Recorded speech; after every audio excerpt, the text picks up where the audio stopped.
Happy Wednesday.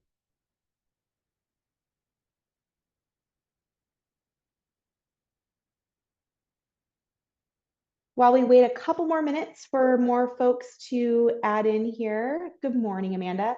I would love to hear where y'all are zooming in from. Would love to hear where you're from today. You can write that in the chat. Ohio.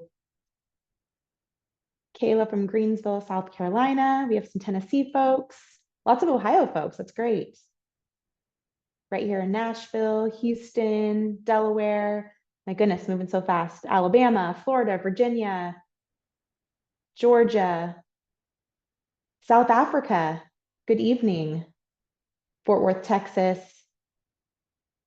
Cleveland, Ohio, Dallas, Toledo, Ohio.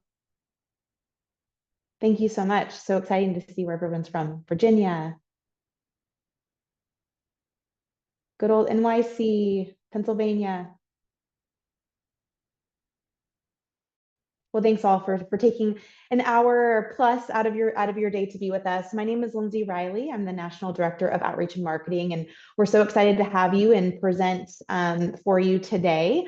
I'm going to go over a little bit of housekeeping, as we always do, just to make sure that we're getting our credits for this presentation. So I'm going to go ahead and share my screen.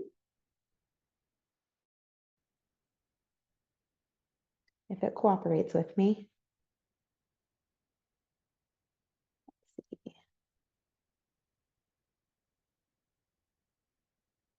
All right. So you are enrolled in the dysfunctional family system. We will introduce Declan here in a minute. This presentation is brought to you by Integrative Life Network. We are a family of trauma-focused centers, primarily for substance use, mental health disorders, eating disorders, and intimacy disorders. So I'll talk a little bit about Integrative Life Center. That's where I am based in Nashville, Tennessee. That's where Declan is as well. And so we'll talk a little bit about our program.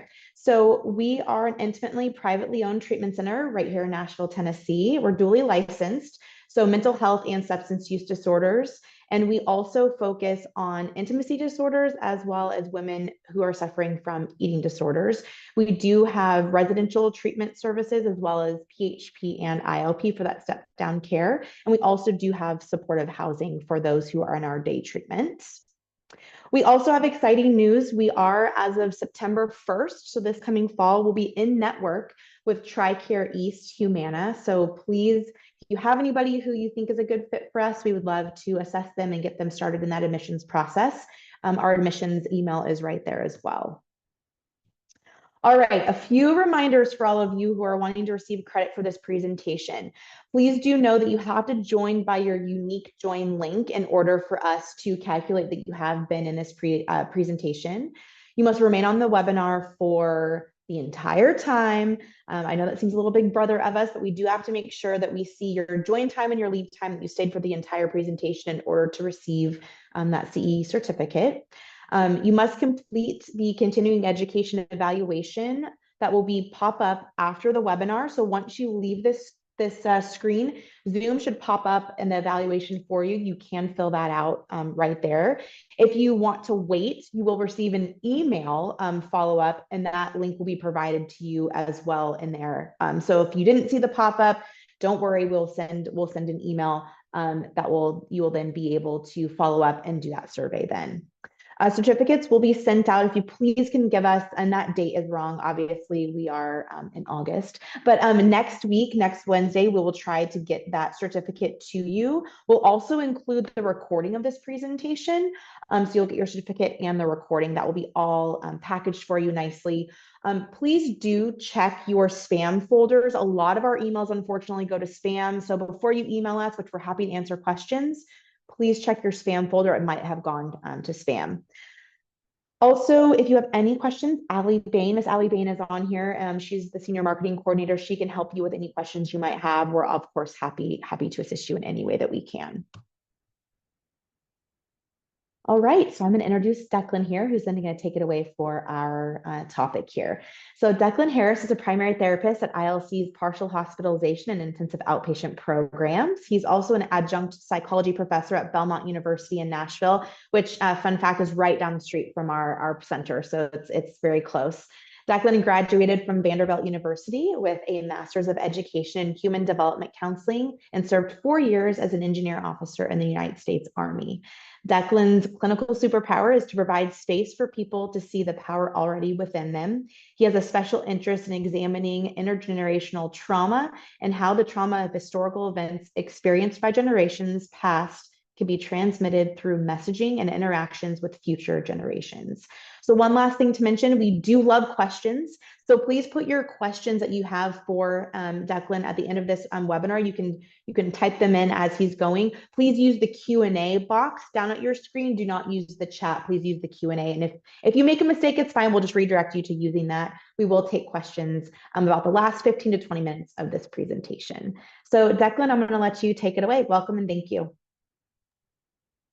All right. Hey, everybody. So I'll get going in 1 second here. Just let me do some classic Zoom stuff here and share my screen. All right, let's do it. Here we go. All right. Can everybody see my screen? I'll just get some thumbs up real quick. Okay, cool. All right, screen shared. Yeah, so I'm Declan Harris. See some raised hands. Cool. Yeah. So I'm Declan Harris. I am a primary therapist out here at the Integrative Life Center. I work primarily with the partial hospitalization and intensive outpatient populations here. Really rewarding work. I do individual therapy, obviously, but I also do group therapy. And the topic we're going to be hopping into today is a great for all like the mental health professionals and providers out there. Topic today, great group topic. A lot of clients you work with will likely find something in this material that they identify with. Also, those in the audience too, right? Those listening, you'll likely find something that you identify with too in this topic. So a great, here we go, great topic for a good psychoeducation group. And that's a lot of where that's kind of a lot of like my interaction with this topic professionally has been in a group setting. Definitely a good group to lead, good psychoed group. All right, so as we get into it today, what are we trying to do, right? We're going to talk about these roles, right? These roles in this dysfunctional family. We'll define what a dysfunctional or narcissistic family looks like. We'll talk about why these roles might go unnoticed.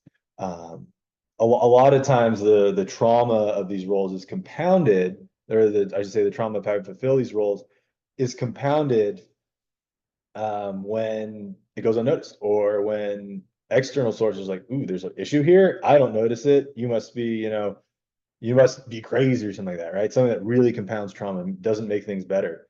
We'll talk about the roles themselves. Chances are you've heard about these roles before, especially if you've been working in the mental health field or if you've been exposed to the mental health field.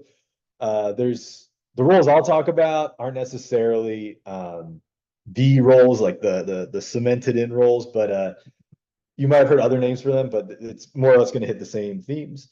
And then lastly, the solution focused here, right? How do we break out of these roles in our adult lives? How do we move past these roles we fulfill in our homes of origin?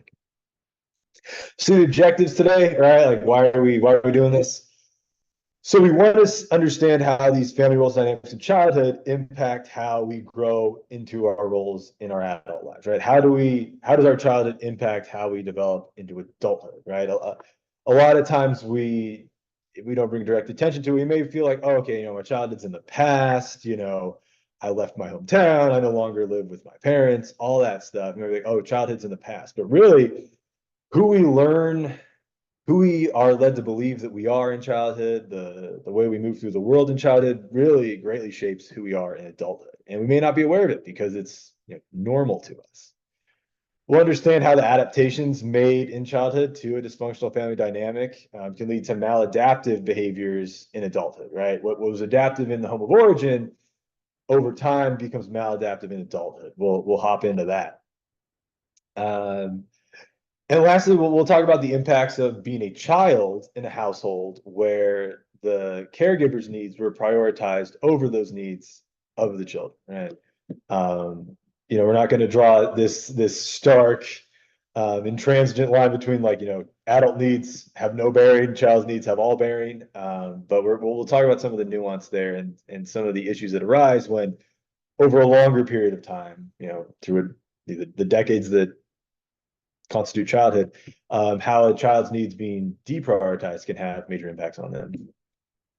Okay, so kind of like I talked about with those objectives, how do adaptations to childhood trauma perpetuate into adulthood, right?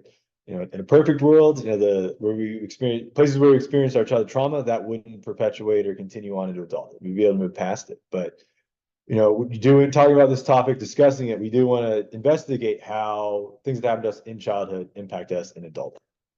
How do individuals understand themselves currently based on, or how they understand the world based on experiences they had in childhood, right? But when we talk about like the hero child, do people get messaging in childhood they had to achieve and always be there for others in order to be loved or cared for? Likewise, the people in childhood learn that, be quiet, blend into the background, that's how you survive, right? How does that messaging and those experiences, how does that lead to adult behavior?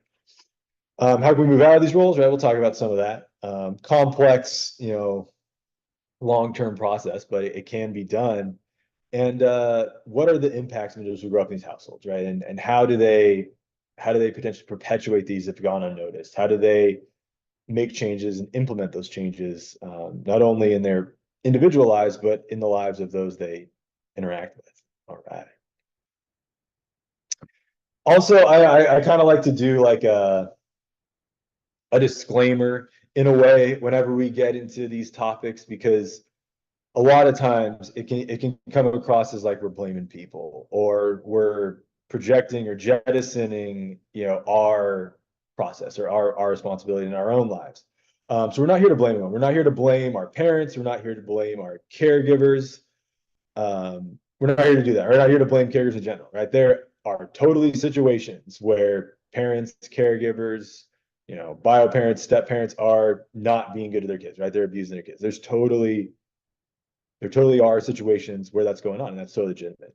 And we're here to, bring accountability to that. But we're also not here to just cast, blanket general blame on parents, right? Because we want to understand, in a more realistic way, a more nuanced way, kind of what were they dealing with? What was their upbringing like? How were they trying to do their best? How did they maybe come up short? And how did that impact us, right? We're not here to blame anyone. We're just here to understand what happened.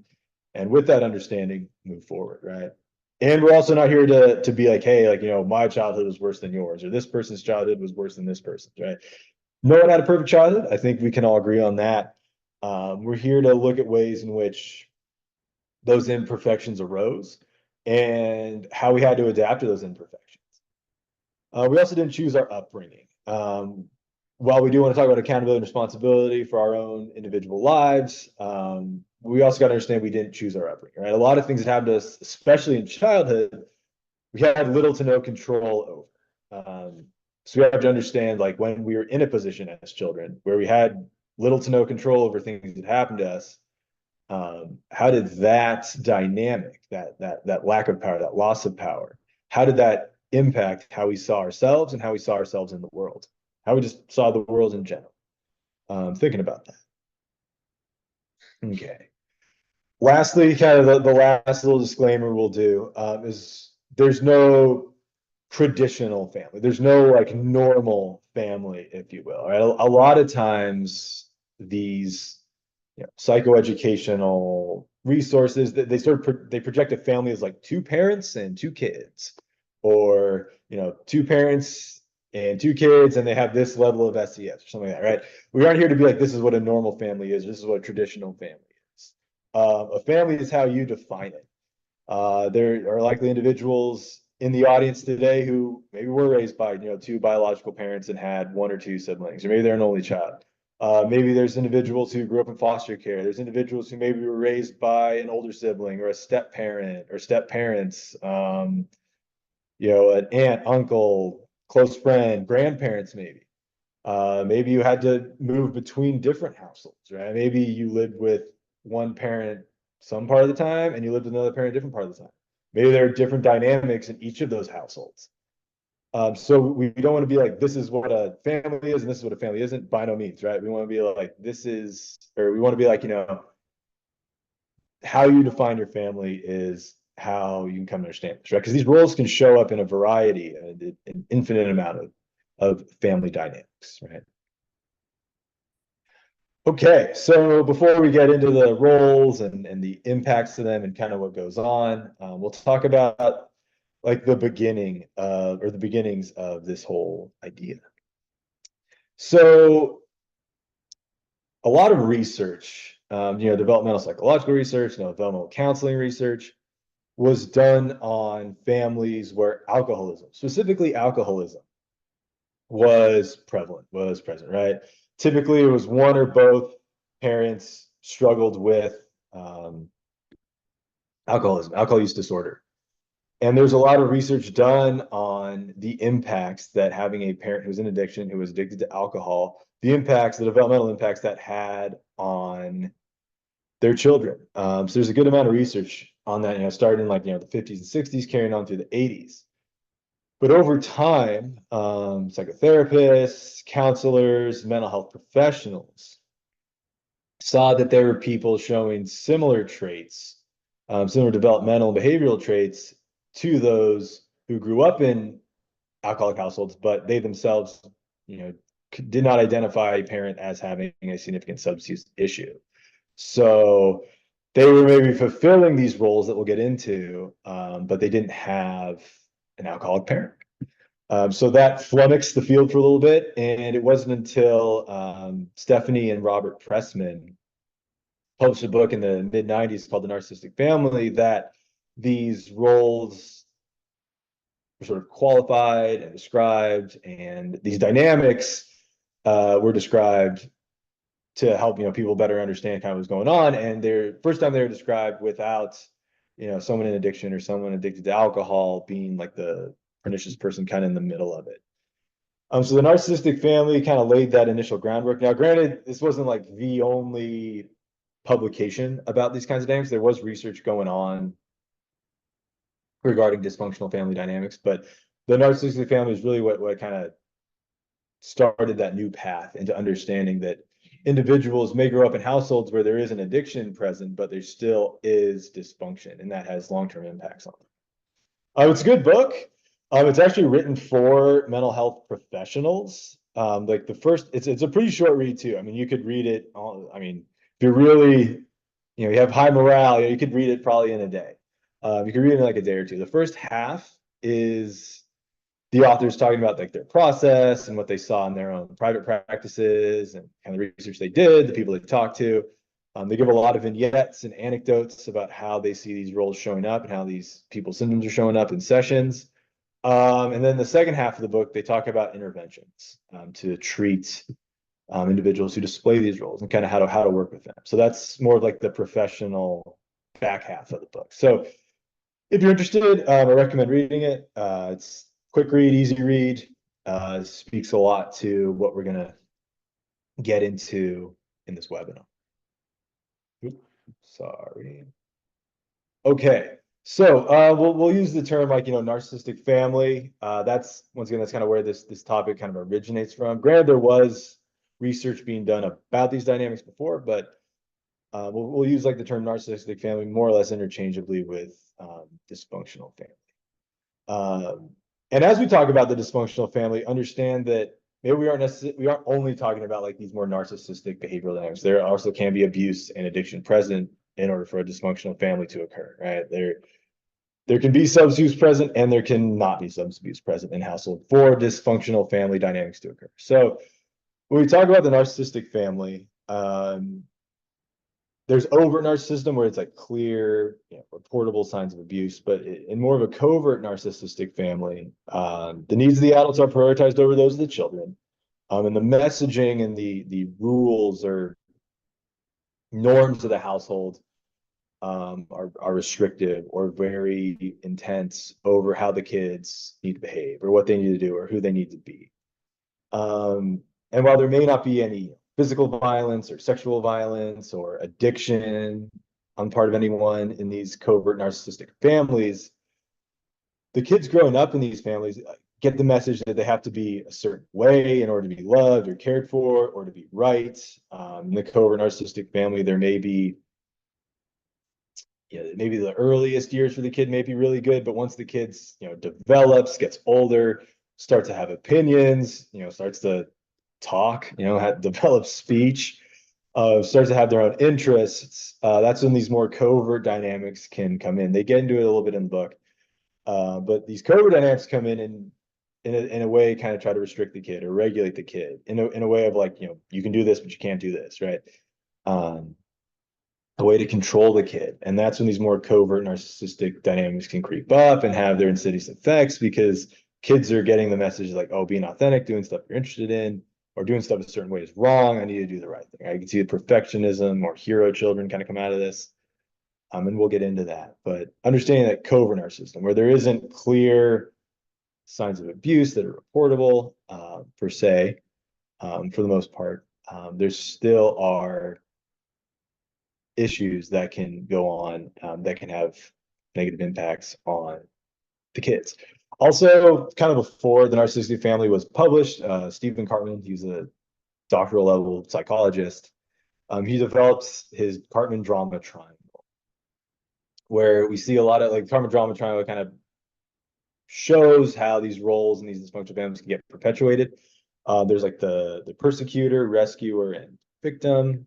Basically, when a caregiver, parent in a household is putting themselves in that victim role and projecting their unhappiness onto the kids, their spouse, and then the kids or the spouse has to come in and rescue them. That's how these dysfunctional dynamics can be perpetuated. So we won't go too in depth with the Cartman drama triangle, but just I'm bringing that up now just to show that like there are sort of commonly seen dynamics through which dysfunctional family roles are perpetuated. All right, let's make a pretty good time. Okay. Also, kind of, we'll get into the roles. We'll get into the roles. Don't worry. But also too, just so everyone's aware, we're all tracking the same thing. I want to make sure we're all aware that the roles evolve over time, right? Like human relationships, human dynamics, family dynamics, they're complex. They're unique to every family. They're unique to every individual. So to be like every individual fills these roles and that's it, right? That's too restrictive, right? We want to make sure that we're aware of the nuance and complexity that constitutes real life. So the roles we'll go over, they evolve over time. Someone, a child may fill that hero role for a little bit, and then they may fall into that scapegoat role. We'll get into what those are. Likewise, kids may hold those roles at the same time. They may change up, right? They may be the hero child when they're doing certain things, but they're the scapegoat child when they do other things, right? Imagine how detrimental growing up in that kind of household will be, where you're good if you're doing this, but you're bad if you're doing this, right? This tough, stark, extreme kind of way of growing up. Also, parental roles, they can evolve over time. They can change. Hopefully they change for the better. But just like the kids can fulfill multiple roles at the same time, and those roles can change over time, so can the parents' roles or the caregiver roles. Those can change as well. And also when we look at the roles, we want to make sure we're where we are drawing a kind of stark division here is between those caregiver and child roles, because we want to make sure we're naming and recognizing how caregivers have responsibility to their children. We aren't saying that caregivers have to be perfect, and if they aren't perfect, they're wrong, or that caregivers don't have their own trauma. They don't have their own issues that they're working on. We also don't want to make it seem like caregivers aren't trying their best, right? They are. But we want to make sure that we're drawing a distinction where one group, the caregivers, has responsibility to the children in this dynamic. So we want to make sure that those roles have a clear distinction. And like I said, these roles play out uniquely in all dysfunctional families, or in all families, right? Yeah, that's just where we want to see more of those differences and nuance being drawn. Okay. Okay, so we'll get into those caregiver roles.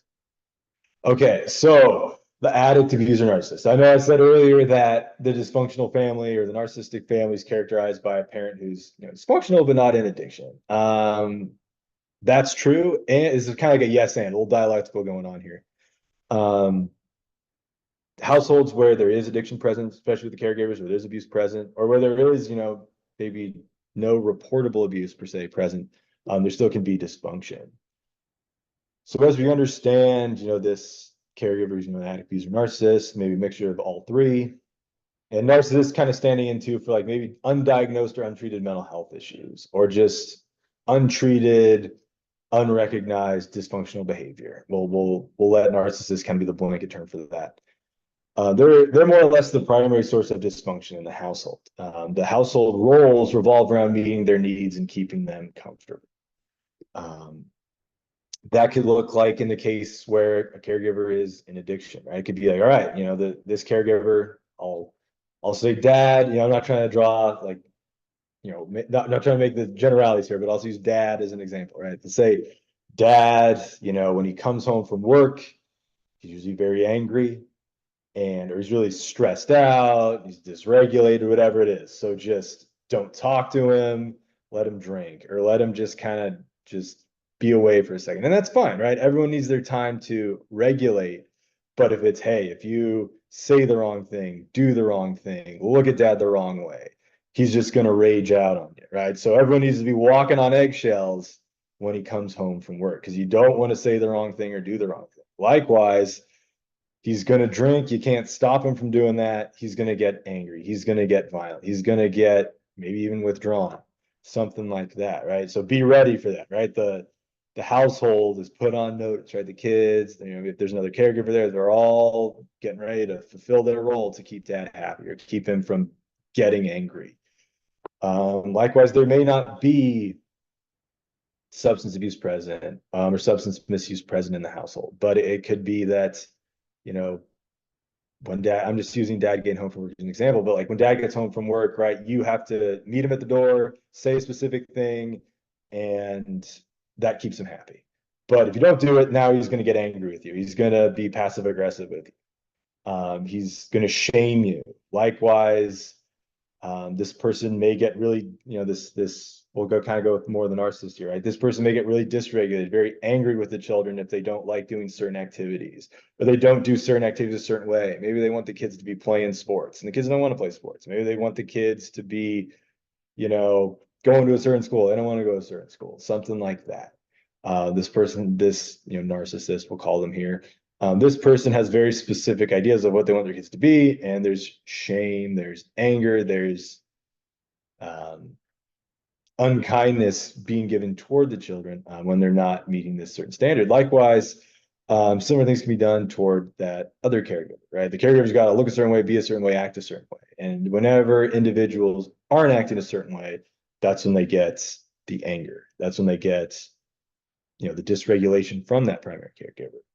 And instead of, this primary caregiver, handling their issues on their own in their own way, I mean, it's okay to lean on family, but by relying on the family to always be a certain way, always do certain things, restricting how they can act, that erases pretty much all boundaries between this caregiver and the rest of the family, right? The caregiver is less responsible for their actions. The family's more responsible for acting in a certain way to help this, caregiver feel a certain way, right? And that's not going to be sustainable long term. And instead of every individual getting to kind of be their authentic self, their role in the family, their role in the family really revolves around keeping this person happy or content or not sad. We're reacting and trying to influence this person's behavior.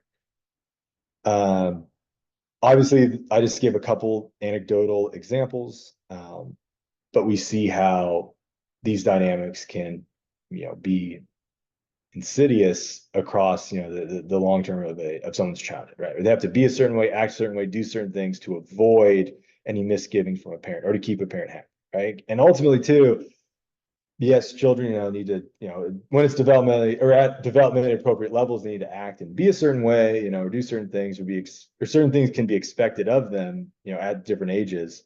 But nonetheless, if the children have to continually be a certain way to keep this person happy, that's when, and then likewise, this person doesn't have to act a certain way to keep the children happy, or they can kind of do whatever they want.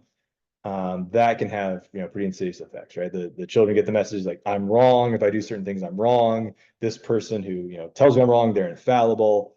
I feel like something bad is happening. I feel like, I'm not wrong. I feel like, this person's acting kind of a mean way, but I must be wrong for feeling this way because they tell me that I have to be a certain way in order to keep them happy, receive their love. Challenging dynamic for a kid to grow up in. All right, so the enabler. Once again, we use that term, the enabler. We're not saying that like everyone who's in a relationship or married to or co-parenting children with someone who fulfilled the characteristics of the previous person. We're not saying they're an enabler, and we're also not saying that this enabler individual is responsible for the other person's behavior by no means, right?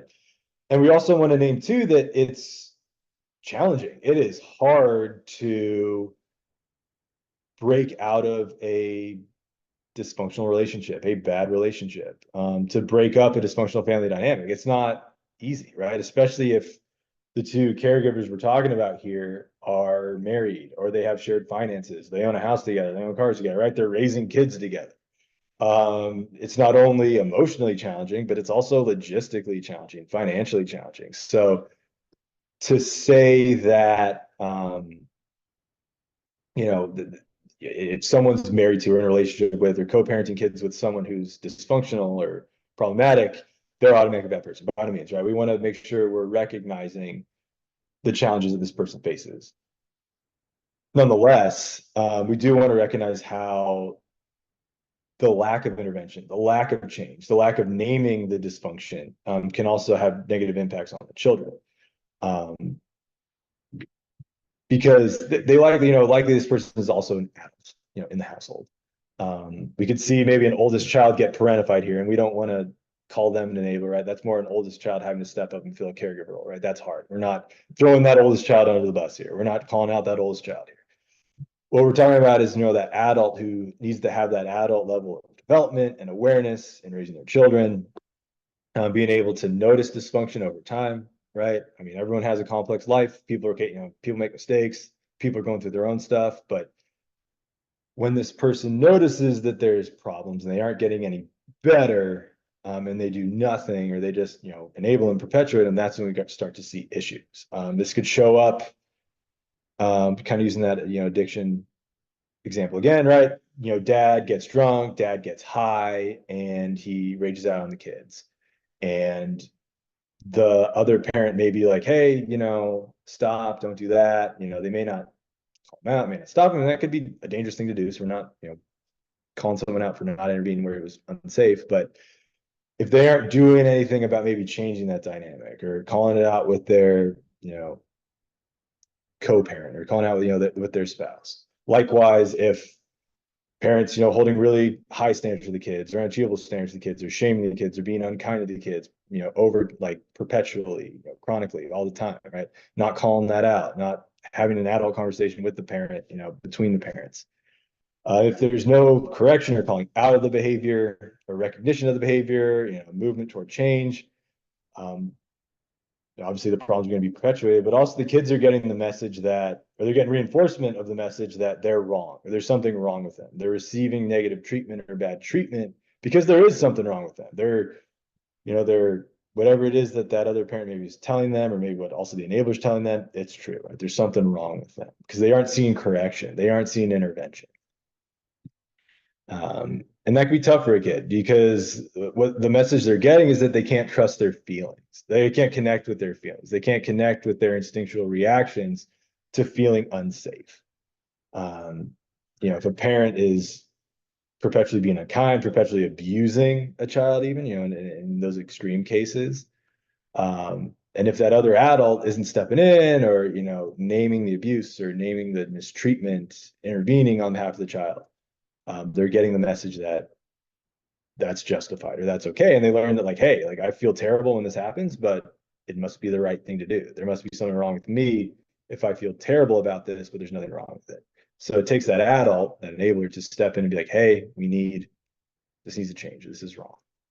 Normalizing that wrong behavior as wrong to the kids. Okay. So now we're going to hop into those child roles. Once again, we try to, recognize the complexity and nuance of these roles, how they can change over time, how individuals can hold multiple at the same time. But the one stark, separation we do want to draw is between those parent roles or those caregiver roles and those child roles. Okay, so we got the hero child, right? Also referred to as the golden child. Maybe some of us identify with being this child if we grew up in a household where there's some dysfunction. This is the child who's maybe that high achiever, right? They're getting really good grades, they play instruments and they play sports and they do everything, right? They're the president of this club, they're the captain of this team, right? All that. The high achiever. And it's not just in, more childhood roles, like, playing on sports teams or, joining clubs. It could also carry on into adulthood, right? That's the child with the, good career and the picture perfect family and all that, right? That hero child can morph into that if this role goes unrecognized. This child, right, the hero child, the golden child, they receive messaging that, their achievement is what will get them positive regard from their caregivers. It's what will get them positive regard from the world around them. They may also get the messaging in the household that, like, hey, like, you doing well, that's what, keeps us from falling into chaos. So you got to do it. It's on you to, do well and be good and do different. Likewise, they may receive negative consequences if they're not, doing well or meeting the standard, right? It could be made very clear to them that, like, when you do this or you do well at this, you're good. If you do this or push back, you're wrong, right? That could be, the hero child doing all kinds of good stuff in the household and outside the household, but when they maybe call out that dysfunctional parent or call out the dynamic or say they don't want to do something, right? They speak up for themselves, they assert themselves to the caregivers. That might get them in trouble, or they may receive, more scorn from the caregivers, right? Because they're drawing attention to the problem as opposed to distracting from it with their good behavior. This hero child, right? Their behavior, their achievements may shield the family or the caregivers from external scrutiny. Kind of the classic, like, how could that kid have problems in their household if they're doing so well, if they're achieving so much? How could there be any issues there? Likewise, really sadly, in cases of abuse, those parents might be getting praised, right, for their kids' behavior. External sources, whether it's other parents, parents of friends, teachers, coaches, individuals in a religious community, all that. They may be giving high praise to the parents and caregivers of these golden children, these hero children, when really those caregivers are kind of, not being super kind to this hero child or holding them to very high standards in the household in a way that is, developmentally inappropriate or developmentally detrimental to this child. Right. What this kid is receiving is, while they may be achieving a lot externally themselves, they aren't really getting to develop a real sense of self. There are probably certain things they're doing that are helping them develop that authentic sense of self. But really the message they're getting is that, like, they must be capable, they must do something to receive love and receive affection, like their affection and love is contingent upon achievement or doing things for others. Likewise, they're the hero, right? They got to take care of others, right? They might be receiving a message at home is like, hey, when my dad gets high and he passes out somewhere, I got to go get him and help him out.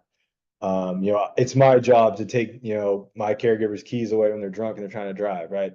They're seen as like, it's my job to be the mature one. It's my job to be the hero. And that's not development appropriate for a child. And they're getting the message that their needs don't matter. Their needs are lesser. Having needs is wrong, right? You can't be the hero if you have needs, right? Like, when people look at Batman, they aren't thinking of like, I wonder what issues he has. They're like, no, it's Batman. He's going to save the day. It's a very unilateral kind of interpretation. So that's the hero child. Right. Likewise, on the other side of the coin, we got the scapegoat child. Likewise, kind of like we said, the hero child can kind of temporarily become that scapegoat child if they stop achieving or call out issues or push back. In a therapy or therapeutic counseling kind of context, if you work with families or maybe if you work with individuals, you can see that those individuals who fulfilled that scapegoat role are usually that identified patient, right? Therapy speak for the person in the family with the problem. We could see that is that tends to be like that identified patient, right? The person with the problem. Now, just because they're the person with the problem, or they're the person who meets diagnostic criteria, or the behavior for a mental health issue or problematic behavior, that doesn't mean that they are the problem. Or that behavior, especially in the case of a kid, is in response to the experiences they're having at home, right? If they're constantly being shamed for their behavior at home, right? They're not able to develop self-esteem, or they're basically getting the message like, hey, you're wrong, you're bad, right? Why would I try anything different? Why would I try to do better if I just get shamed all the time? So that shaming and challenge at home can lead to, acting out outside the home, right? For those who work with kids, you probably see this a lot. Those who work with families, you probably also see this. Especially if you work with families, you may even see this dynamic happening in session. Likewise, the scapegoat kid might not get any attention from the parents, right? They might fall into kind of that lost child side of things. They may just be ignored. They may try, this scapegoat child may be trying to be that hero child, but they just aren't getting any sort of recognition or attention from the parents. It's like, hey, I'm trying my best. It ain't working. Maybe if I act out, I'll get that attention, or I'll be seen. Also, in households where there's multiple children, this kid who's kind of fall into the scapegoat role may be pitted against the hero, right? It's like, hey, the parents talking to the kid, or caregiver talking to the kid, being like, hey, why aren't you more like your sibling? Your sibling is able to do this. Your sibling did this. Why can't you do it? Right? This could happen in a dynamic where it's an older child, younger child.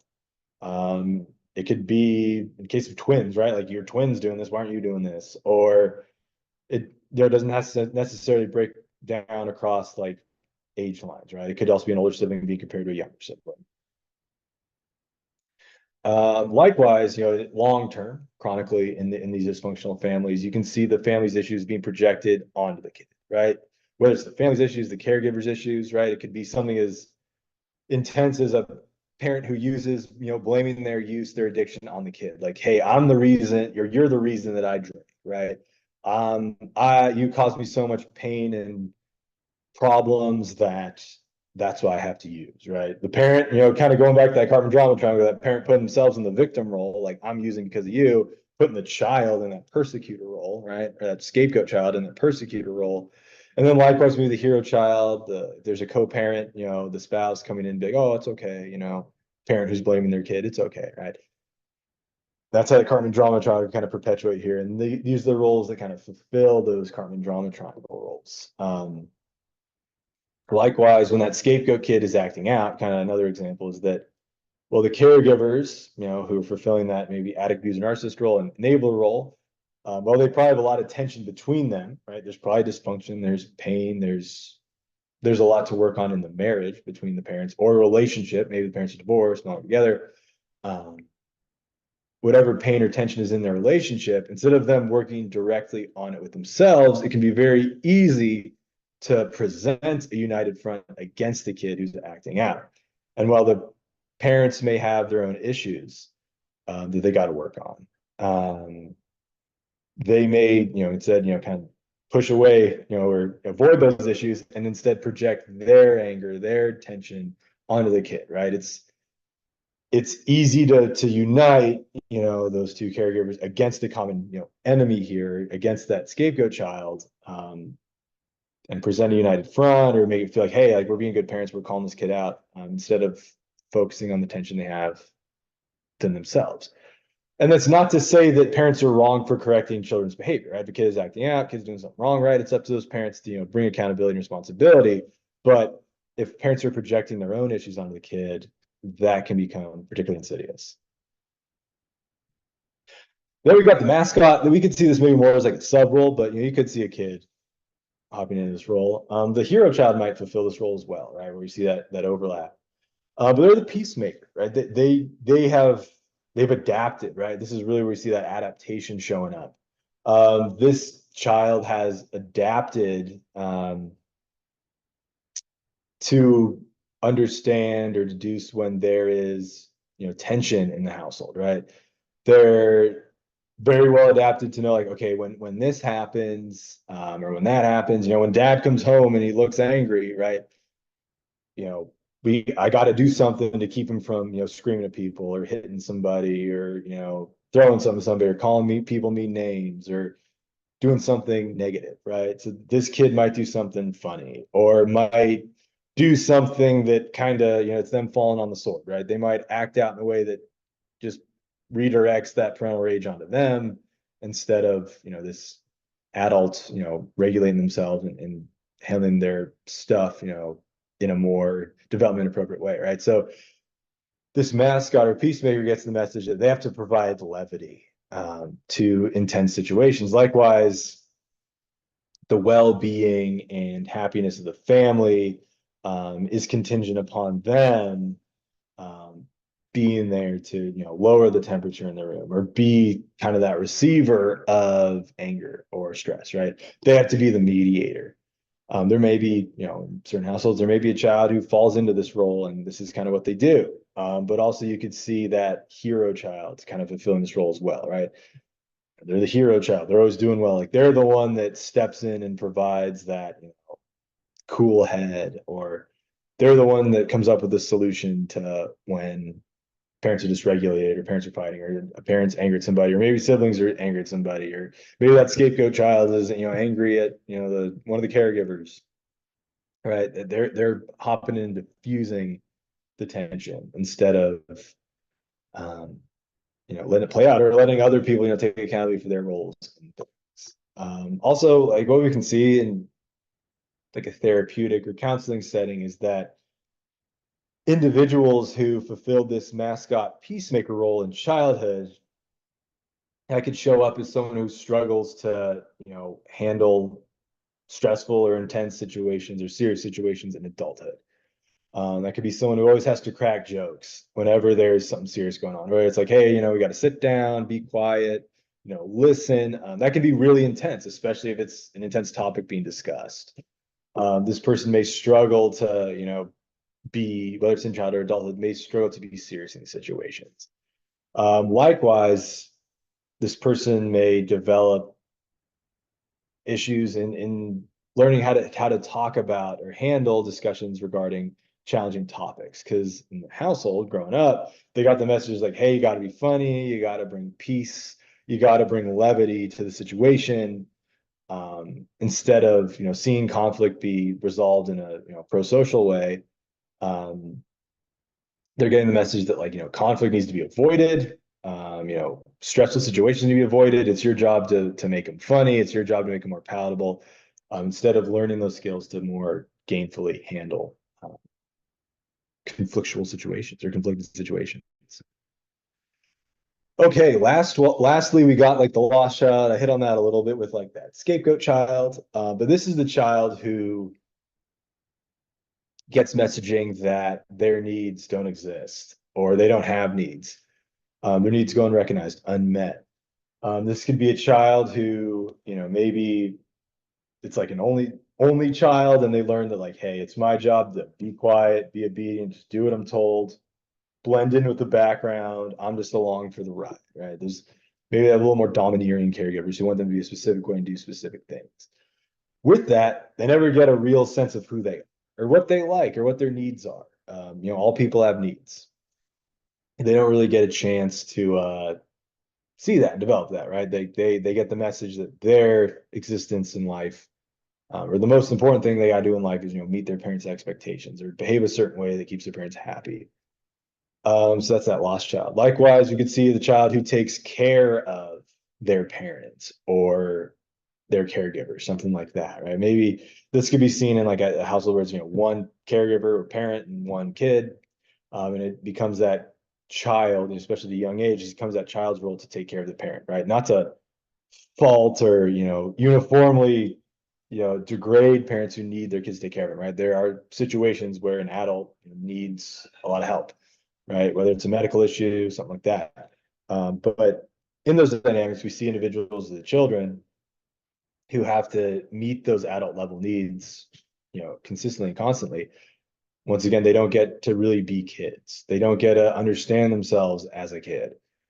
They don't get to, see what they're interested in, see what their needs are, present themselves, project themselves authentically. They get the message that it's up to them to take care of people, right? Kind of like the hero child, right? It's up to them to take care of people. It's up to them to meet other people's needs. They need to have a keen understanding of others' needs, but their needs need to not exist. Their needs take up too much space. Having needs, that's just too much is the messaging they're getting.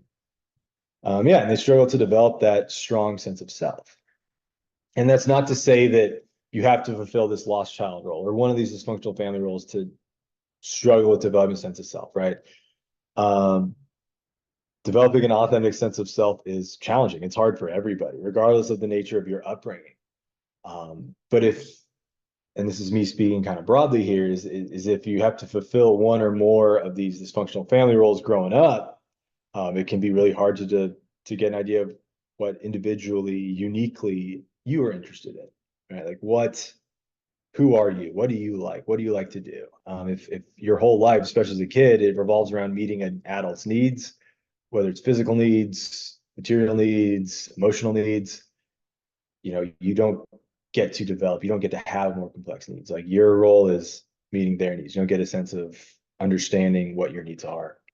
So that's the lost child, right? So we got those 4 roles. So, and also just kind of as a recap of that, there's talked about 2 caregiver roles, 2, adult parent roles.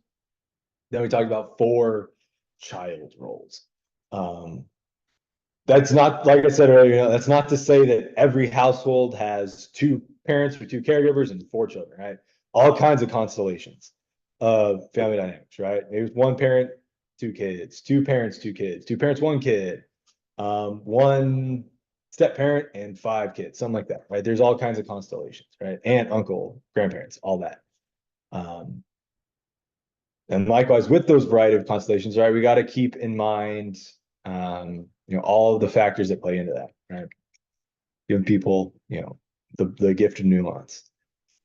So as we, move forward here, right, we move toward treating these, working with clients around these, and just reflecting for ourselves, because it's good to know kind of what roles did we fall into, and how's that affect our understanding of the world and doing this work. So as you reflect on your own family, however you define them, right, however you define them, whose needs were prioritized? And I say that too, kind of getting into kind of to recognize that, maybe your parents' needs, whether it's biological parents, step parents' needs were prioritized in the sense that they decided to, not raise their kids, right? Maybe it was an aunt and uncle had to cover down. It was a family friend. It was grandparents who had to cover down, right? Think about how painful that is, for a kid to grow up, right? Knowing that their parents, were not around, right? That's really painful for a kid to experience, right? And that's very much saying the message like that parent's needs are so greatly prioritized that, they aren't even going to try to raise their kids. So that's tough. So thinking about your household growing up, whose needs are prioritized, right? Maybe your bio parents or maybe a bio parent was involved in your upbringing. How are their needs presented? How are their needs understood? Once again, whose needs were prioritized? That can look like who was allowed to be sad. And when they were sad, how was that treated, right? Was everyone on board to comfort them and to hear them out? And, people would change their behavior to help this person they're sad. Was their sadness, was their challenging emotions, were those prioritized? Likewise, when other people were sad, were they even allowed to be sad, right? Like maybe the parents were allowed to be sad and angry, but if the kids were sad and angry, how was that treated, right? Were they ungrateful if they were mad about something, or if they were mad at a parent? Was that how it was presented? Were they allowed to just have big emotions? Sometimes in certain dysfunctional families, like the parents are just kind of intimidated or afraid of having to handle those big emotions from those kids. And they may just shut it down, like, hey, just stop. Likewise, if maybe it's a household where the kids complaining about the right thing, right? Maybe they're complaining about someone outside the household or something outside the household. The parents might get on board with that, be like, yeah, like that's no good. But when the kid is angry or has a big emotion about something the parents are doing, something going on in the household, that might get the exact, different response, opposite response. Like, hey, you're not allowed to say that. Don't say that. You're wrong, right? You're wrong for feeling that. That might get that kind of response. So whose needs are prioritized, whose emotional needs are prioritized, and how are those emotional needs treated, if they're given attention at all? What are the spoken and unspoken rules, right? A lot of times, I know we talked about how this is not necessarily occurring in households with addiction, but in households with addiction, right? It might be like, hey, like it seems like this person, has an issue, right, with a certain substance. Or maybe, there's dynamics in the household that are, not the most pro-social, right? Maybe it's like, why can, the caregiver, the parents talk to the kids this way, but the kids aren't allowed to, you know, speak to other people that way, right? And while it may be wrong, right, the kids are being shown like, hey, you can't talk to people that way. Why is it right for the parent to do it, right? What are the spoken and unspoken rules of the household? Maybe there's things you talk about. Maybe there are really directly articulated and given rules in the household, right? Like you can't do this, you got to do this. But what are the unspoken rules, right? Like what are the things you can talk about? What are the things that just get ignored? What were those spoken and unspoken rules? And who do you have in your life you feel safe or loved with, right? And chances are we have those people, right? Maybe it was a caregiver, even with those, that abusive addict narcissist person, right? Maybe there were times and situations where we did feel safe and loved with that person, maybe when things were a certain way or in a certain environment, they were a very caring and loving person, right? Maybe we did feel safe with them, but there's a lot of other times where we didn't. Likewise, maybe that enabler parent is a very safe and loving person, but they're not, hopping in to change the dynamic in the household or do what they can to help change the dynamic in the household. Maybe that person you felt safe and loved with was outside the house, right? Maybe you didn't have that person, or the clients we work with didn't have that person. So they don't know what it's like to have someone they can trust, to have someone that they can share their needs with. That's all something to consider when we gain information about their upbringing, right? When they describe their upbringing, understanding who they felt safe with, if they felt safe with anyone, that can help us understand as mental health professionals sort of how is this person going to go about understanding their needs, if they understand they have needs at all, how they go about articulating their needs and getting their needs met. So it's something to consider when we think about these questions. Okay, go. And yeah, we made good time here. We got about like 12 minutes, 10 minutes here. Yeah, kind of the bottom line, right? So just as a reiteration, kind of summary of what we talked about, right? Dysfunctional family households, right? Like chances are, as we went across this webinar, if you're listening to this webinar at a later date, you probably, something we talked about today probably rang of like, hey, like that kind of sounded like my upbringing. Some hit home. That's to say that like, we live in households where, as kids, we aren't told that something is dysfunctional when we're experiencing it, right? It's especially as kids, like it's just normal. It's all we know. People probably have experiences where they went to a friend's house and it's like, oh, these people do it completely differently.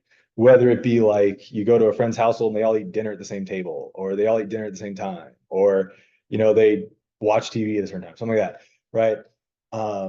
We've had those experiences where people's homes of origin had completely different dynamics, right? No one's going to tell us that what we're doing is going to have long-term impacts on us. It's being able to reflect on it and be like, okay, like maybe that wasn't the best. If it was better, what would that have looked like? How can I do the work now to improve upon or kind of repair kind of what happened to me in the past, right? No one's going to come along and be like, ooh, that was trauma, right? We have to reflect on our past and move forward from that. Likewise, we don't want to blame our caregivers, right? We're not here to be like, your caregivers, whoever that was, one parent, two parent, multiple parents, a whole committee of people, whoever that was, right? We're not here to blame those people, to be like, oh, like you're wrong, you messed up, like you owe me, right? Ideally, everybody, reflects on what they did. But if we're putting all the responsibility on them, right, we can't grow from that, right? We don't get anything. We can understand kind of why our caregivers did what they did, what they knew, right? We're not here to excuse, but we're here to understand, right? It's like, our caregivers did the best, more or less, with what they knew and what they had. So we don't want to fault them or blame them, but we want to be like, all right, like, yeah, you made some mistakes. Here's how I can grow from those mistakes. Likewise, we're responsible for reflecting and processing our own childhood trauma. And the roles we filled in our homes of origin is just a place to start, right? A lot of these dysfunctional family roles, we're kind of talking about more of that complex or chronic trauma. Living in a household where every day or most days you're walking on eggshells you're on edge because you have a parent who has a, who might flip the switch really quick on you, right? Very labile parent. And while they may not have this rageful episode every day, they may not even have one every week, they may not even have one every month. You're still walking on eggshells because you're a kid, you don't know any better, right? You're on eggshells, right? This adult in your environment, they're unpredictable, right? That's trauma. That's tough. What would it have been like to live in an environment where that wasn't the deal? So we reflect on that, right? We want to give our younger selves, the credit to be like, yeah, you didn't know any better. It's what you knew. It's what you were given. You didn't have control over that. With our adult awareness now of the world, right? We can look at things critically. We can look at things more objectively. What did we not get? What can we give ourselves now? Yeah, just taking time to reflect on that. Understanding too, I didn't really hit this at the beginning, and I definitely, could have done a better job of hitting this at the beginning, but cultural norms too, in terms of how, what a parent's role is, what a caregiver's role is to their children, who is seen as a caregiver. We don't want to be like, because it's a very, American kind of way of looking at it. It's like, there's two parents, they all live in the household together with all their kids, right? While that's commonly experienced, that's not the only way of raising kids, and not only in the United States, but across the world, right? There's a whole variety of ways that children are raised across the world, right? And I say that, to bring up that maybe if you grew up in a dynamic like that, maybe this didn't ring home. That's not to say that, you didn't experience any trauma, or people who grow up in those environments don't experience any trauma. But it may not have hit home, and that's okay, right? That's okay, right? There's a whole, if something still didn't feel right growing up, right? That's legit, right? That's okay, right? There's other things to reflect on. Looks like this is my last slide. We ending a little early. 12:40 is the hard stop, but I can stop the share here and we can get into the questions and comments. Yeah, that's great. We have a few, so let me get to there. First question, is it possible for a child to be both the peacemaker and the lost child? Yeah, oh my gosh, 100%, right? These roles, one person can fulfill multiple roles at the same time. Likewise, their role can evolve over time. So as an example, that peacemaker child, that might be a role they fulfill when they're younger, right? They, young kids, they feel the tension, so they act out. They try to do something funny. They get feedback from it, right? If anything, as a little kid, they're getting the message like, hey, like be funny, get attention. And they might be doing that. And, as a little kid, they're going to do it. But as they get older, they might be like, well, wait a minute. Like, I don't want to do this. I'm a teenager now. Like, I don't want to do this. And the primary way that they got attention was kind of doing that. I mean, the parents might, start pushing them away or creating distance. And with that, if the kid's getting the message that like they have to be funny and they have to be the peacemaker, that's not authentic. That's not developmentally appropriate. So they don't get to be themselves. And with that, they can fall into that lost child role of like, what are my needs? I don't have needs. My parents have needs, and or my caregiver's family, they have needs that I have to meet. They don't get in touch with what their needs are and that they are allowed to have them. So that's how that could go on. Awesome, Yeah. thank you. Next question. What are some examples of questions that could be asked to recognize the unspoken rules for those that may not be aware of the dysfunction they were a part of? Yeah. No, that's really where we get into the art of psychotherapy there and counseling. Because I mean, ideally, right, you could just be like, hey, what are the unspoken rules in your household? And people might be like, oh yeah, this, that, the other thing. Usually, I mean, if that approach understandably does not work, you have to follow a little more of an inductive process. Like a good question to start is like, describe your childhood. And that's pretty broad. But what were what roles did as you understand it, from the perspective of your child, or as you understand it now, what were the roles of your parents? What did they do? Like, did you have two parents in the household? What was their behavior like? And typically, especially with people who fulfill these roles growing up, they're probably going to say something like, oh yeah, my parents worked, we moved a lot because my mom got a promotion and we moved to, a new place, and they worked, they're pretty chill, they never fought or anything like that. They'll say something like that. And from there, you can hop in and be like, okay, sounds like it was pretty good deal. And maybe it was, right? Maybe that's how they grew up. But you can say, did anything happen in your household or upbringing where like it was kind of confusing why it was wrong, but you knew very clearly that you weren't supposed to do it? Whether it was like, hey, like we play sports in this household, we don't do, performing arts, right? Was there anything like that? Or you go to church on Sunday, you don't not, or you don't, practice some other religion, right? Was there anything like that? Maybe something that no one told you to do it, but you just did it. And that requires a little more reflection, but you can lead into that. And when they give you feedback of like, they might say something along the lines like, dad came home from work, he just, no one talked to him. If you can kind of get to that point, you'd be like, why did no one talk to him? And that's interesting. What was going on there? And they may get into this like family ritual where it's like, no one talked to dad till he poured himself a beer and that was it. Or no one talked to dad till he, took a shower and sat down on the couch, right? And have them reflect on that process and be like, why? And that's a bit of a rambling answer, but just that more inductive approach, kind of letting them walk themselves onto target of what was going on. Yeah, great. All right, next question here. How do you work with hero caretaker individuals who are in therapy but cannot recognize that their self-sacrifice is hurting them? Example, when challenging self-sacrifice and a client becomes upset because they believe it is morally right thing to do, and they don't understand how a therapist could even suggest not taking absolute care of someone. Yeah, 100%. I mean, I think a lot of hero children end up in this profession. You know what I'm saying? I mean, like this, people are essentially working with you to help solve their problems, right? It's like that's going to draw individuals who have this understanding, this schema in life of like, ooh, I have to be the one that I provide the solution, I provide the help.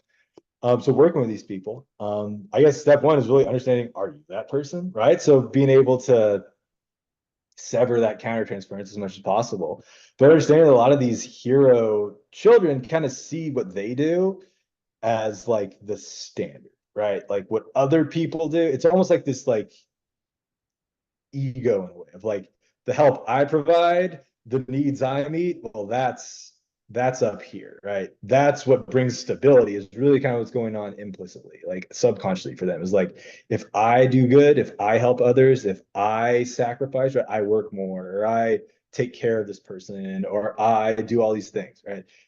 But the message they receive growing up is like, you have to do those things to receive love or to be stable, or that's just who you are, right? That's what you are, is you're the achiever.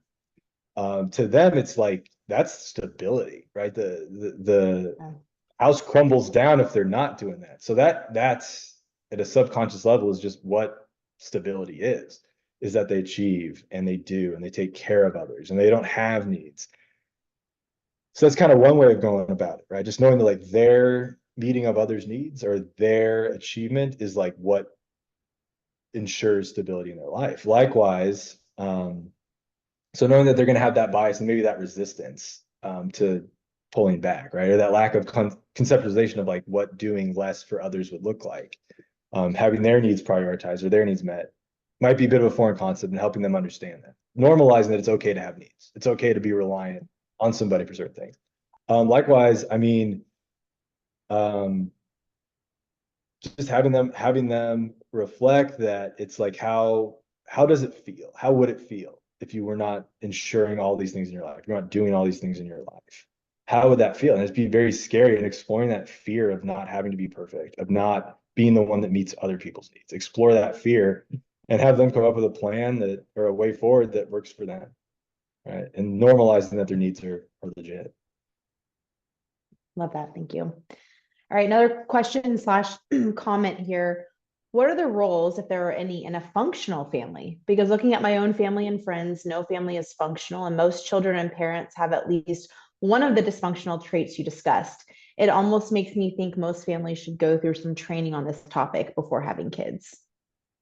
Yeah, I mean, I think that'd be good. I mean, like, we live in such a complex world. Like, I mean, I'll disclose. Like, I'm up here talking about how to be a, a functional family and, a functional adult. It's like I came from a group. It was a tough group, being a therapist, right? It's tough. Like, we try to live like we live in this, or, I guess when we do these like C's and these like trainings, we try to make it seem like, oh, there's like this perfect idealized way of being out there. By no means, by no means. Um, so yeah, understanding how these dysfunctional dynamics pop up and trying to not get stuck in like this dualistic camp of like there's functional families, there's dysfunctional families. There's just families and dysfunctional traits show up. There's a whole spectrum of how these traits show up. There's going to be dysfunctional households where like everyone is one of those roles and it just keeps going. There's other households where maybe people aren't really, there's traits of that stuff showing up, but a more functional way of doing it is, we talked about kind of the most functional alternative was kind of with that enabler, like calling it out, being like, hey, this isn't working. We need to make a change. Like that personal accountability of like, hey, here's where I'm the problem. Here's what I'm going to do to fix it. Here's how this dynamic, this broad trend in this household is leading to not so good results. So improved communication, I mean, kind of standard therapy thing there, but having comfort talking about less than savory stuff, right? Like, hey, when you do this, like, I feel this way when this happens. I feel this way when this expectation is placed on me. Effective communication, right? Talking from a solution focused place instead of like a persecuted place, because these dysfunctional families can kind of just perpetuate dysfunction, being like, you are being bad and I feel bad because of that. And that's why I cause issues, right? We want to be like, hey, I feel this way when this happens, right? Communicating about issues, understanding where the issues lie, and encouraging, right? Reflecting on kind of how you would project your, and as a parent, projecting how you might project your own bias and unprocessed stuff on your child, right? Like, hey, you got to be a star athlete because I secretly wanted to be a star athlete. I secretly wanted to be a music star. So you need to do it, right? Or, acting, presenting our family this way, right? We do these things perfectly. That'll be kind of what's good. And just be able to reflect, be like, well, wait a minute. Who says that's the best? Why do we have to do it this way? Do we know anyone who does things perfectly? Reflecting on it, right? And it's a long-term process, but it's totally, okay, or it's normal if, people are having these dysfunctional show up, right? It's on a spectrum. There's no perfect family out there. Sure. Be skeptical if anyone says they are. I don't know. When clients say that, it's like, really? let's hop in. Let's hop in. Yeah. This is kind of a great question here. Do you feel birth order has an impact on roles that are fulfilled by members of a family? Yeah. So there's a lot of interesting research on that. That is like a sociological, anthropological, developmental, psychological research gold, especially if there's like twins. Anyway, so research gold mine. Albert Adler, forget it, it's an A first name. Adler. He's a descendant of Freud, one of the old school original kind of psychoanalyst guys. He argued that being the oldest child's the hardest to fulfill, and this is more just his sort of just own ideas. Just because like you're seen as like the oldest one, you're the most mature one. Like especially, depending on like the age gap, right? If there's like a significant age gap, maybe you kind of missed out on that. But if it's like pretty close ages, like 2-3 years between kids, that oldest child's kind of presented as like, oh, you're the most mature. You have to be the most mature. Likewise, the youngest child may be like the baby, like, oh, it's okay, you don't know yet, you're the youngest, right? And then the middle child gets ignored. So you can see that hero child maybe having to be that oldest child, right? They're the one that's got to step up. It can get particularly problematic when it's a single parent household, or maybe a household where there's like divorce, and maybe that oldest child has to step up and fulfill like a parental role.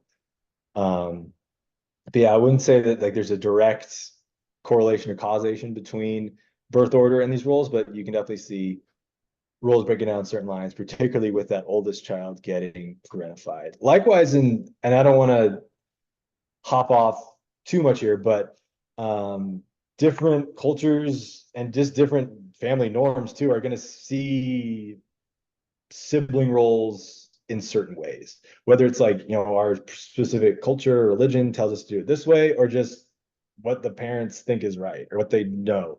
It could be like the oldest daughter has to fill more of like a caretaking role, where the oldest son has to fill more of like a disciplinary role or something like that. So you can see that as well, not only birth order, but also gender and birth order of the gender, depending on how many kids there are in the household. Right, lots of great questions coming in. Another one here. What child role manifests as the bully? And can you give examples of adult behavior to recognize dysfunction, i.e. personality disorders? Yeah. So yeah, I mean, being a bully, yeah, I mean, is there, I mean, yeah, is there a role, where there's like a bully child? I mean, we could see maybe that hero child picking on that scapegoat child. We could just see maybe it isn't necessarily a role, but it's just one of the children bullies one of the other children, right? It could be an older sibling bullying a younger sibling. It could also be a younger sibling bullying an older sibling, right? Maybe that younger sibling, when the older sibling projects or is mean to or bullies the younger sibling, the parents call it out. They're like, hey, you can't do that. Likewise, the youngest sibling could do, or younger sibling could do the same thing, and the parents don't call it out. It's like, oh, it's the younger sibling, right?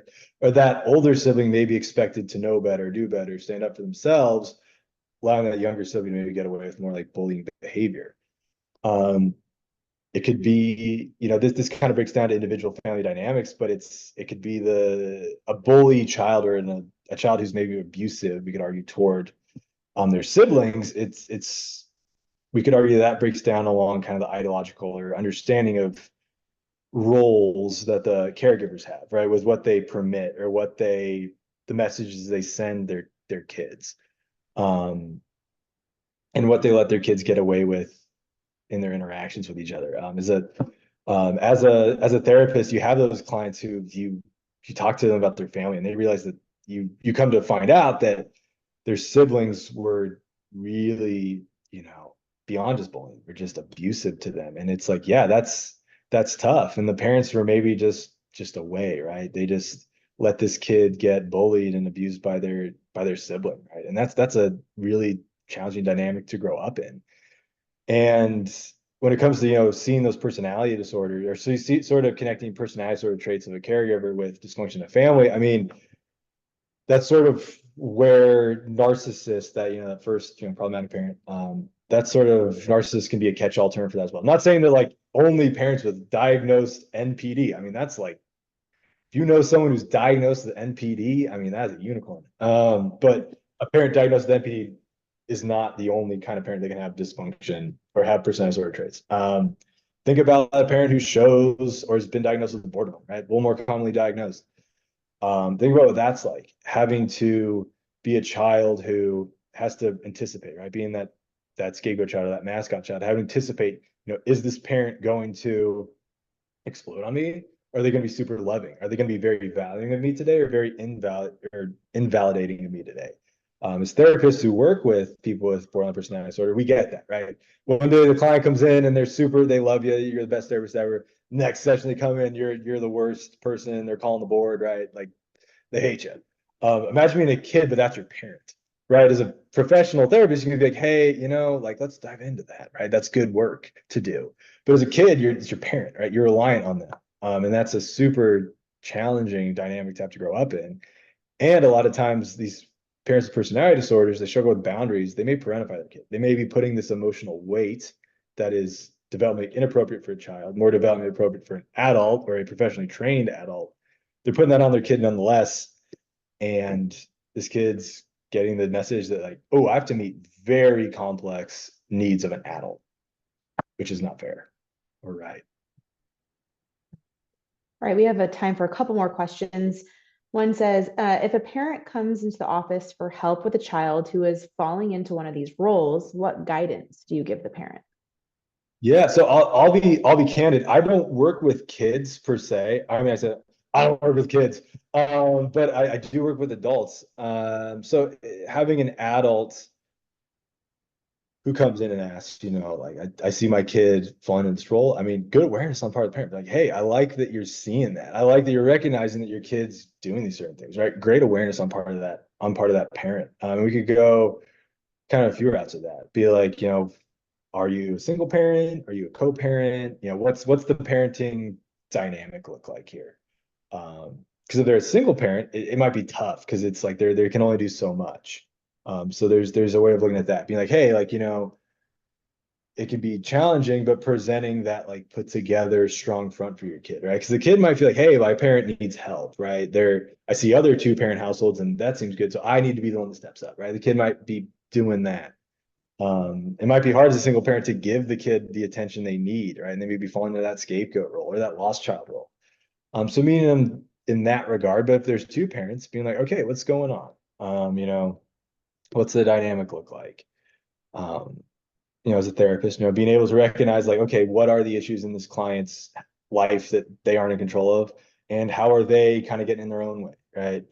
Maybe this is the parent who's kind of that abuser addict narcissist, and they're like, hey, my kid's starting to push back against me. Stop that.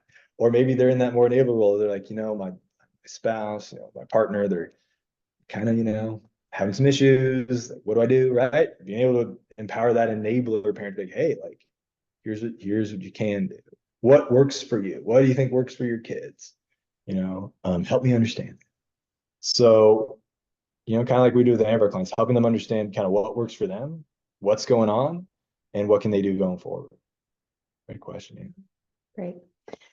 Is there any data on the percentage of people that have grown up in these dysfunctional families as opposed to healthier families? Trauma is my specialty, and at this point, I see so much trauma. And as we also know, at this point, everyone has experienced some level of trauma by default of what is going on in this world. Yeah, that's a great question. So there's a good amount of data there, a good amount of literature. And the one I'll kind of focus on here is the power of protective factors, right? Because we can get into like, adverse childhood experiences, protective childhood experiences, all that. I'll use kind of like lower P, lower F protective factors. Understanding that, yeah, we all have some sort of dysfunction in our household growing up, whether, whatever that looks like. It's kind of the whole picture of that child's upbringing. What does that look like? And it varies across individuals, right? I mean, individuals got very similar protective factors and have very different outcomes. Research done on veterans come back from combat, right? It's really easy for the VA to do research because they have a whole group of people that they can just ask. A lot of global war and terrorism and Vietnam veterans, that's where a lot of PTSD research is done, and veteran community. Typically, individuals, right? They have the same experience, right? They experience the same combat situation or the same situation in downrange in general, whether it's combat or not. They all have the same experience more or less, but they see vastly different experiences of PTSD, whether it be like they can't handle being out in the world without getting triggered and having like an extreme response, to individuals who come home, they have the same experience as that other person, but it's like they're chilling, they're having a good time, right? They aren't having any issues, right? A lot of, and human development's a complex process, but a lot of what can help individuals experience a lesser degree of PTSD, more or less, I say that air quotes, less severe PTSD, less likelihood of addiction, is really those protective factors. And those protective factors looking like experiences the kid can have where they do get to have authentic presentation outside the household. They may not be getting that in their household, right? Their needs revolve around meeting their parents' needs or their caregivers' needs. But outside the household, maybe it's a friend, maybe it's a team, some sort of other outlet, school. Maybe it's like a significant relationship where they get to be someone else, they get to do something else, they get to be an authentic version of themselves in a protective way. That can help in a lot of cases, protect against these more severe presentations of PTSD, addiction, all that. But once again, people are complex. Two people could have very similar lives and have very different outcomes. But the more protective factors in general, the better. Great. Just one comment I wanted to mention here from Meg. She says, I wrote a book on family heroes, which contains a great deal of relevant research. It is titled Supernormal, The Secret World of the Heroic Child. It's both for clinicians and clients. So I just wanted to point that out. One last question. People were looking for any other recommended books. Somebody just ordered The Narcissistic Family. So thanks, Declan, for that. Are there any other books that you would like to, that you can think to recommend for this topic? Oh yeah. So Adult Children of Emotionally Immature Parents is a good place to start. That's a pretty standard one there. Yeah, Adult Children of Emotionally Immature Parents, very long title. But that's a good one to start at just because the book goes in depth with understanding, like, it describes very saliently what it's like to grow up in a household as a kid where either your parents just don't care about a lot of significant parts of your life and parts of who you are. Maybe they don't have the ability to. Likewise, what it's like to have to kind of do that for them. And just the unspoken nature of that, right? Like, your parents are going to tell you, or like in these dysfunctional families, the parents aren't telling the kids like, hey, like, you have to take care of me. Maybe they do, but they aren't telling directly like, you have to take care of me, right? That's just an unspoken rule. Like, it's just what you do. So that book, Adult Children of Emotionally Immature Parents, is a good place to start with that. Also, like, more like adjacent books, but attached. They don't go too much in depth with like avoidant attachment in that book, but it talks about the impacts of growing up in these kinds of households and how it can be hard to break out of these dynamics, how it can lead to attachment moving down the line. But that's attachment, that's down the line. But attached, and that first title is Adult Children of Emotionally Immature Parents. Yeah, that's author out of Side. I know that's, yeah. I think like the title is like it's like a cardboard cutout of like a person. Yeah. Great. And then I think the book two that I mentioned was Super Normal, The Secret World of the Heroic Child. Great, Declan. So informative. Thank you so much for this. A few reminders, y'all. You will see a survey pop up right when you end this webinar. We'll also send a follow-up email with that survey as well in case you missed it. Please check your spam. Sometimes our emails go to spam.